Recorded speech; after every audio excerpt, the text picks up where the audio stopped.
Hey guys, what is up? Lefty back here again, and thanks for checking out the video. So today we're going to be going a quick little overview of some different kinds of AK mags and stuff that I kind of prefer and don't prefer. So let's get right into it. Okay, so first we're going to start with the 7.62x39 variety, as I would assume that's probably what most people are probably going to buy if they buy an AK.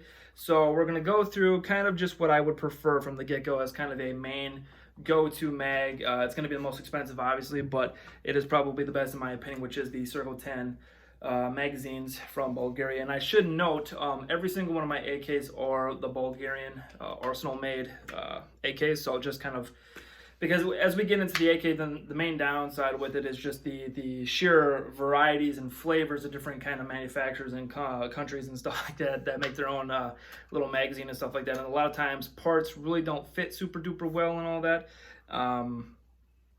So yeah, it's just something to be aware. And then I'm just kind of explaining my kind of setup here, because when you put a magazine into the gun, the magazine might have a little bit of wobble this way, but if it wobbles backward and forward, that's going to be a little bit more of an issue, because as you can see, if I tilt it back, well, then you can see the issue of the bolt might not pick up that round and all kinds of weird shit can happen. So if it's got a little bit of wobble side to side, no big deal.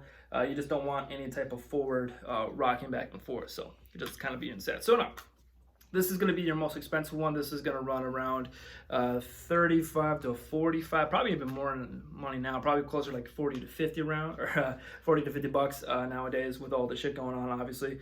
But this is the kind of the best of both worlds. You got polymer, you got steel. You got a whole bunch of steel in this thing. You have a steel mesh and you have a steel spine in the magazine, which is kind of, it may or may not be necessary depending on what you use your magazines for and how you reload, but that's why that spine is there. So if you had to use the magazine to knock the other magazine out of the gun, that is why that's there. But obviously you have also a steel cage up here and also steel feed lips with the steel locking lugs.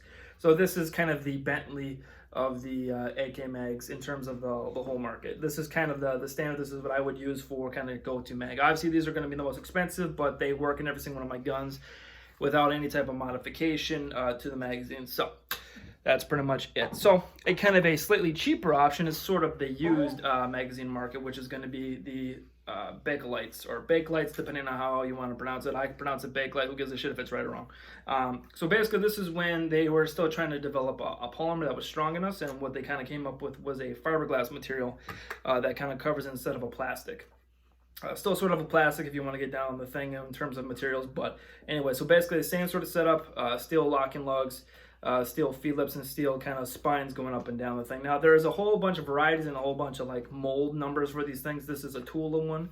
They obviously have Izmash one as well for the different plants and stuff like that. If you want to go into research about the plants and who makes what and blah blah blah, you can go do that obviously, but first and foremost, that's just kind of this mag. It's a really good mag. I kind of look at more of this as sort of a collector mag, because these things are kind of hard to find nowadays, but you know, they do work, and they are about 10% cheaper compared to the kind of the newer production mags or whatever like that, but they still work and still function just as well. Now let's kind of go into the main ones that people are going to see, the ones that you're going to see a plethora of all over the place as I step on my dog. My bad.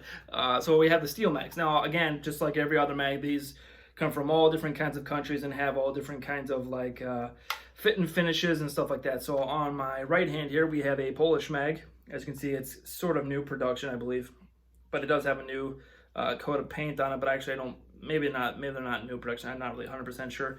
And on the left is a Romanian. So this one costs about 10 bucks. This one costs about 30 bucks. What's the difference? Not a goddamn thing in actuality. So I will say most of the Polish mags work fine.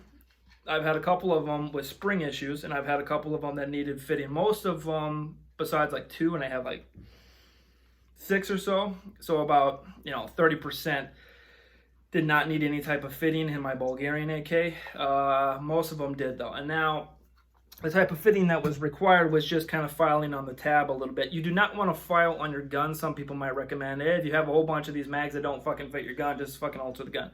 Me personally, I would not do that. I would just fit the fucking mag to the gun rather than the other way around, because the mag is indispensable and your gun is not. So At least maybe coming up, it might not be indispensable. Who knows? But yeah, that's basically what you do. Just kind of file on the tab, as you can see. It will wear in too as you use it more. But if you try to push it in and it just doesn't want to lock, and you have to really crank on it to finally get it to lock, yeah, you might want to take a little bit of material off the back of the lock and lug. And also too, people might say, well, just fucking really crank it when you get it in. But the problem is when you have to kick the mag out, a lot of times it wants to stick in there, and that can be kind of a bitch. But so going into the Romanian mags, I only have one of these bad boys because I just wanted to see what a $30 steel mag was like.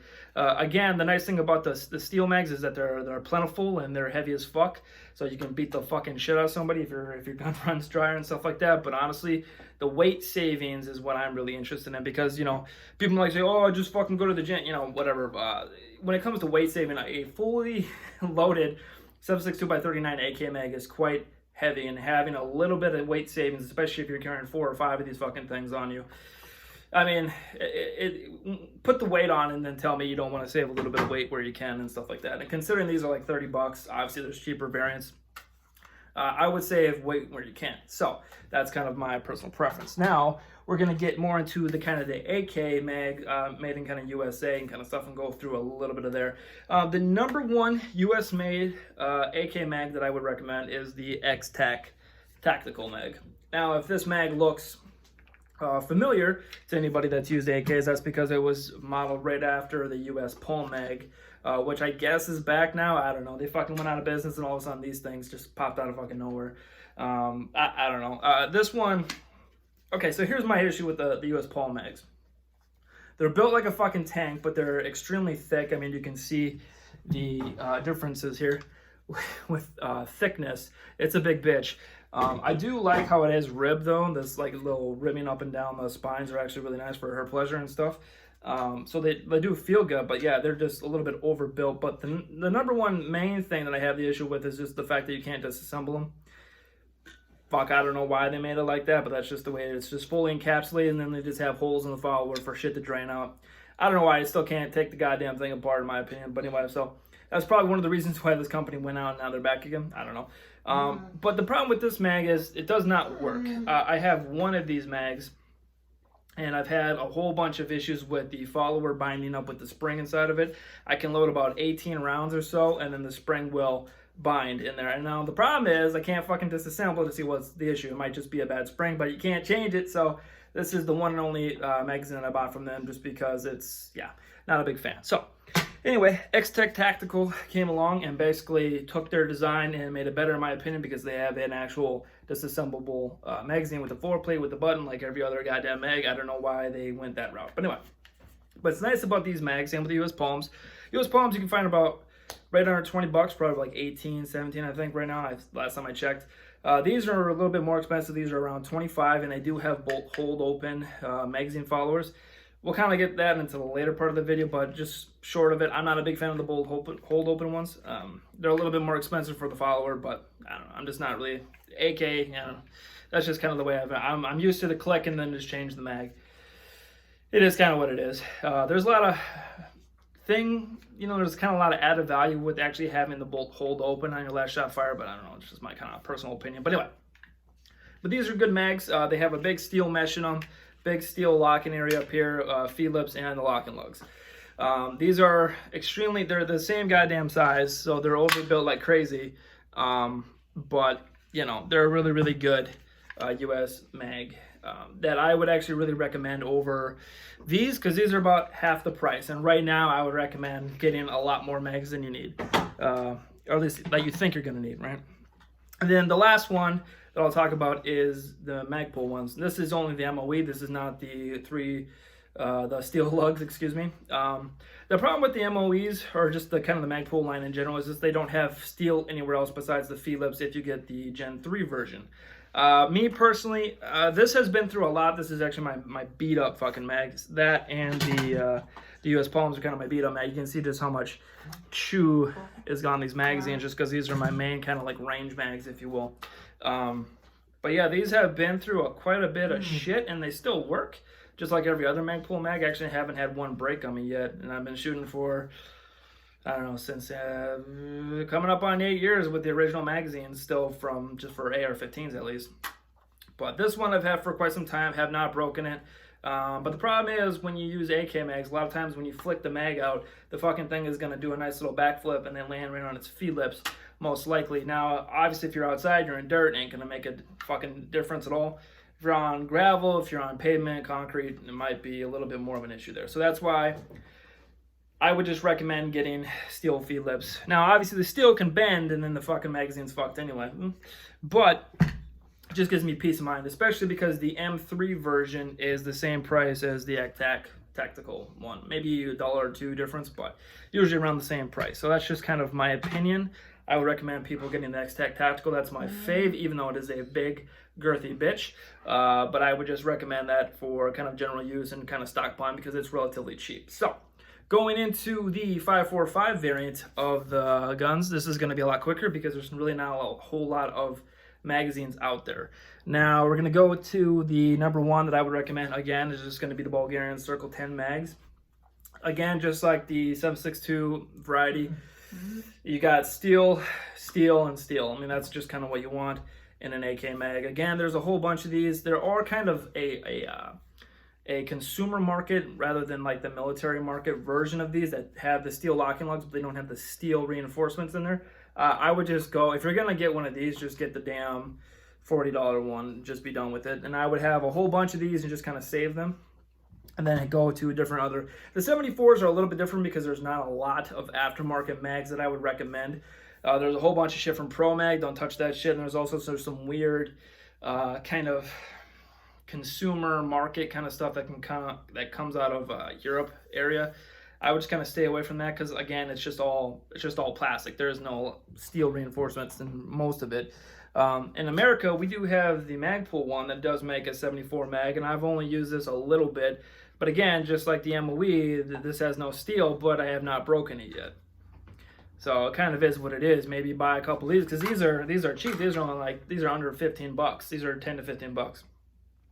And they work. You know, if you want to use a couple of these for range shit and beat the hell out of them, they'll still work. I just wouldn't trust them and when shit really counts. That's kind of the through line there. But otherwise, you do have my favorite mags, which are going to be the Plum Mags. Now, again, these are different brands. You have a brand of Tula, which is the star, and then you have the Izhmash one, which is the triangle with arrow. I really like the Izhmash ones because, as you can see, probably not really. They do have a sweet coloring where it's just got a black and it kind of fades to like a violet purple kind of thing. And this is just more of a shiny, kind of all purple, uniformly purple. These are very fucking sweet mags. These are my favorite mags for the 74. They look the coolest and they operate and they function perfectly fine. I've never had any of these issues. And these ones, when they were being sold, were about 30 bucks. Now, unlike the Bakelights, I would actually rather use these than I would use the Bulgarians because they work exactly the same. I've had no issues with either of them, but these are about, again, 25% cheaper than the Circle 10s. So if you can find these, and when I bought a couple of mine, they were only 30 bucks, kind of kicked myself in the ass because I wanted more of these damn things. And they were actually even cheaper at points too, but you know, it's all about when you get in the game and see what's available and stuff like that. So that's just kind of my sort of thing. Now I will say, there is steel mags for the 74. I have not messed around with that. The 74 was made with the polymer mags, so that's just kind of what I go for. Plus, you can't really find them. Plus, they're fucking expensive. Most of the steel mags for the 74 are around 30, 40 bucks. It's just like, just get a lighter weight polymer mag, be done with it. But just to kind of sum it up, highly recommend the Circle 10 or the Xtec Tactical, whatever you want to prefer in terms of price and whatever you can afford. I would just get as much as you can. If you can afford getting 10 mags of the Circle 10, you know, then get a couple of cheaper mags to kind of like play around with. Not a bad idea. Otherwise, just get a whole bunch of Xtec mags. Be done with it. For the 74, I would recommend, if you can find Plum Mags, getting those. Those are really good magazines. The only problem is you can't find them at all anymore right now because everybody's holding on to their shit, especially before the election and stuff. Otherwise, Circle 10, don't fuck around with anything else. Circle 10 or Plum Mags, that's pretty much it for the 74 that I can recommend right now. I know I've said Magpuls are fine, haven't had any issues. Again, still won't trust them in the kind of shitstorm that could be coming up. So anyway, thank you guys for watching. Drop a like if you liked, and if you didn't, leave me a comment. Tell me why not. I'm sure I'll get a whole bunch of that shit. I got some social links in the bottom and below and stuff like that, and that's pretty much it. Be good.